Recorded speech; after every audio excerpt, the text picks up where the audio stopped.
Hello hi नमस्कार। तो फिर कैसे हैं आप लोग। मैं आज आप लोगों के लिए एक सुंदर सी वीडियो लेके आया हूँ, जिसे सुनते ही आप लोगों के मन में एक चेंजिंग आएगा। तो फिर आज हम इस वीडियो के बारे में बात करने वाले हैं कि कर्म बड़ा है या तो फिर भाग्य या नसीब। जो भाग्य है वही नसीब होता है। तो आज उसके बारे में हम बात करने वाले हैं।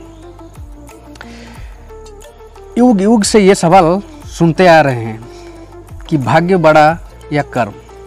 जो लोग भाग्य के ऊपर विश्वास करते हैं वो लोग कहते हैं कर्म बोलकर कुछ नहीं, जो नसीब में है वही मिलता है। और जो लोग कर्म के ऊपर विश्वास करते हैं वो लोग कहते हैं नसीब बोलकर कुछ नहीं, हमारे कर्म के अनुसार हमें फल मिलता है। असलियत में सच्चाई क्या है कि वो लोग गलत कर्म करके भी उन्हें अच्छा सक्सेस मिल जाता है। ये सारे सवालों के समाधान आज एक सुंदर सी वीडियो के माध्यम से करेंगे कि हम जब भी देखते हैं कि कोई गलत काम कर रहा है पर उसे अच्छा सक्सेस मिल रहा है, और जो अच्छा काम कर रहा है उसे कोई सक्सेस ही नहीं। जो कुछ अच्छा काम ना करके भी उसे अच्छा ही मिल रहा है, और जो अच्छा काम कर रहा है उसे अच्छा ही तो छोड़ो, कुछ सक्सेस ही नहीं मिल रहा है। तो ये सारे बातें हम लोग आज एक वीडियो के माध्यम से डिस्कस करने वाले हैं। हाँ, वीडियो को पूरा सुनने से पहले मेरी आप लोगों से एक रिक्वेस्ट है कि वीडियो को प्लीज़ लाइक कर लो। और एक बात रिक्वेस्ट है मेरा आप लोगों से कि प्लीज़ सब्सक्राइब कर दो यार, आप लोग सब्सक्राइब ही नहीं करते। तो चलिए मैं आज आप लोगों को एक सुंदर सी कहानी सुनाता हूँ। एक बार स्वर्ग में भगवान विष्णु आराम से विश्राम कर रहे थे। उसी समय नारायण जी बहुत टेंशन से वहाँ आ रहे थे और आकर बोले, भगवान विष्णु जी आप कुछ कीजिए, पृथ्वी से पुण्य भर धीरे धीरे कम होते जा रहा है। आपकी प्रभाव भी पृथ्वी से धीरे धीरे कम हो रहा है। विष्णु जी बोले क्यों? नारद जी बोले कि प्रभु मैं कुछ ऐसा देख के आ रहा हूँ जिसका समाधान मुझे नहीं मिल रहा है। लोग गलत काम करके भी बहुत अच्छा फल उन्हें मिल रहा है, और कुछ लोग अच्छा कर्म करके भी उन्हें उनका कर्म का फल नहीं मिल रहा है। विष्णु जी ने बोले, नारद जी आप क्या देख कर आए हैं मुझे बताइए। नारद जी बोले, प्रभु मैं अभी आते आते देखा जंगल में एक जानवर जंगल के रास्ते पे गीले मिट्टी में फंस गया है। एक चोर आके उस जानवर को ऊपर से निकलने के बदले उसके पीठ के ऊपर पैर रख कर चला गया, और वो कुछ दूर जा गया है, उससे एक सोने का भंडार मिल गया। विष्णु जी बोले ठीक है। उसके बाद क्या हुआ? नारद जी बोले कि उसके बाद मैंने देखा उसी रास्ते पे एक साधु जी आ रहे थे, और वो साधु जी बहुत मुश्किल से उस जानवर को उसी मिट्टी से निकाल लिया। और वो कुछ रास्ते गए हैं, वो साधु जी एक गड्ढे पे गिर गए। उनके शरीर पर चोट लग गई, शरीर से खून निकलने लगा। ये सब क्या है प्रभु? एक आदमी गलत काम करके उसे अच्छा फल मिल रहा है, और एक अच्छा कर्म करके उन्हें तकलीफ मिल रहा है। विष्णु जी बोले, नारद जी ध्यान रखिए, जो हुआ है सही हुआ है। जो कुछ हुआ है भाग्य के हिसाब से, नियति के हिसाब से हुआ है, ठीक हुआ है। कर्म हिसाब से कर्म के हिसाब से ठीक हुआ है। नारद जी बोले, प्रभु कैसे? विष्णु जी बोले, जो चोर जानवर के ऊपर चढ़कर चला गया और उसे कुछ सोना मिल गया, उसके नसीब में एक खजाना था। वो अपना गलत काम से उसका नसीब को वो चेंज किया। और जो साधु जी उस जानवर को बचाए, उन्हें कुछ समय के बाद मौत मिलता। वो साधु जी ये पुण्य काम किए, इसीलिए उनकी मौत हटकर एक छोटी सी एक्सीडेंट में परिवर्तन हो गया।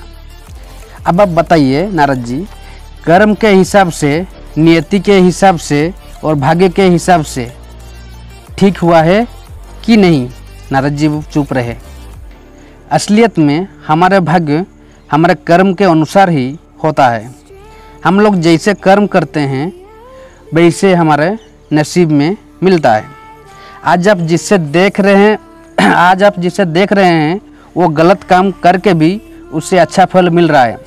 इसका मतलब उसे और बहुत कुछ मिलना था। हमें कैसे पता वो इंसान उसे पहले क्या काम किया है।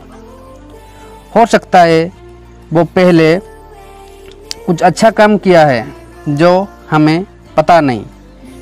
जब महाभारत युद्ध में अर्जुन कृष्णा जी को बोले हैं, हे सखा, मुझे ये राज्य नहीं चाहिए, लेकिन मैं युद्ध नहीं करूँगा।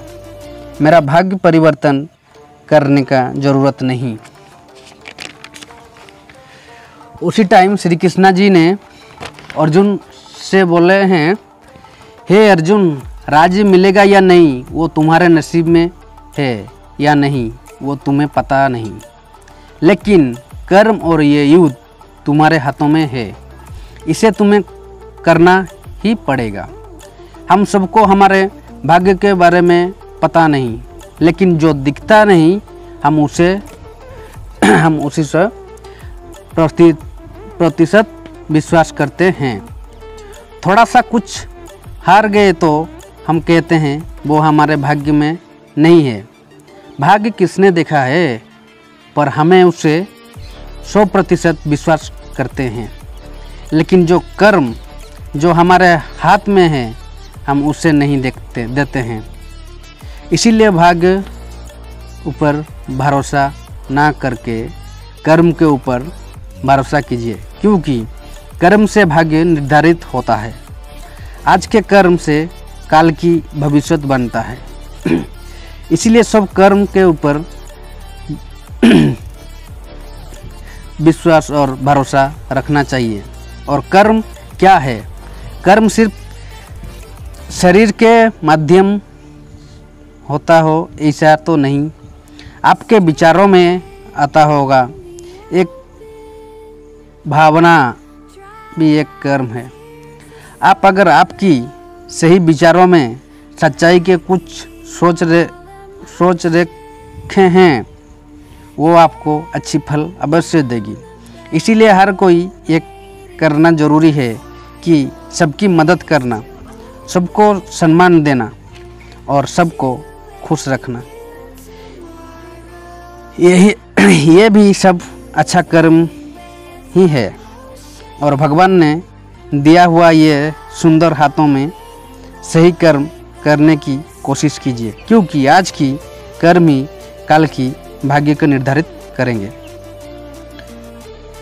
इसीलिए मेरा आप लोगों से रिक्वेस्ट है कि आप जब भी कोई कर्म कर रहे हैं दिल से कीजिए, और दिल में एक घोट रख के, अंदर एक घोट रख के बाहर से अच्छा कर्म करना, इसका कोई मतलब नहीं है। अगर जो कर्म कर रहे हैं दिल से कीजिए, अच्छा कर्म में अच्छे से कीजिए। गलत काम करके उसमें कभी सही नहीं होगा। हाँ, अगर उसमें सही होगा तो फिर ये उसका फल नहीं है। आप उससे पहले क्या अच्छा कर्म कर रहे हैं उसी का फल है। कुछ लोग होते हैं ना कि नहीं, अच्छा कर्म करने से कुछ नहीं मिलता है, मैं गलत काम कर रहा हूँ मुझे अच्छा फल मिल रहा है, पर ये नहीं है। जो लोग हो सकता है कुछ दिन पहले, कुछ सालों पहले या कुछ महीनों पहले या अगले जन्म में कुछ अच्छा कर्म किए होंगे, ये उसी का फल है। गलत काम करके अच्छा फल कभी नहीं मिलेगा। हो सकता है कुछ डिस्काउंट हो जाए उसमें से, पर अच्छा फल कभी नहीं मिलेगा। इसीलिए मेरा आप लोगों से एक रिक्वेस्ट है कि हमेशा अच्छा कर्म करो। आज की ज़िंदगी है, कल होगी या नहीं पता नहीं। यहाँ पे अपना कौन है यार? कोई नहीं। अपना बोल के यहाँ पे कोई नहीं है। कोई आपके साथ जब आप मर जाएंगे कोई आपके साथ नहीं जाएगा। आपको 10 दिन, 1 साल, 15 दिन ऐसा याद रखेंगे, फिर भूल जाएंगे आपको। आपका अपना सिर्फ आपका कर्म है। अच्छा कर्म कीजिए, उसी के हिसाब से आपको फल मिलेगा। तो फिर चलिए दोस्तों, आज की वीडियो को यहीं पे ख़त्म करते हैं। अगर ये वीडियो आप लोगों को अच्छा लग रहा है या तो फिर अच्छा लगा है तो प्लीज़ वीडियो को लाइक, शेयर और सब्सक्राइब कर दीजिए। राम राम, राधे राधे, जय श्री कृष्ण। Thank you.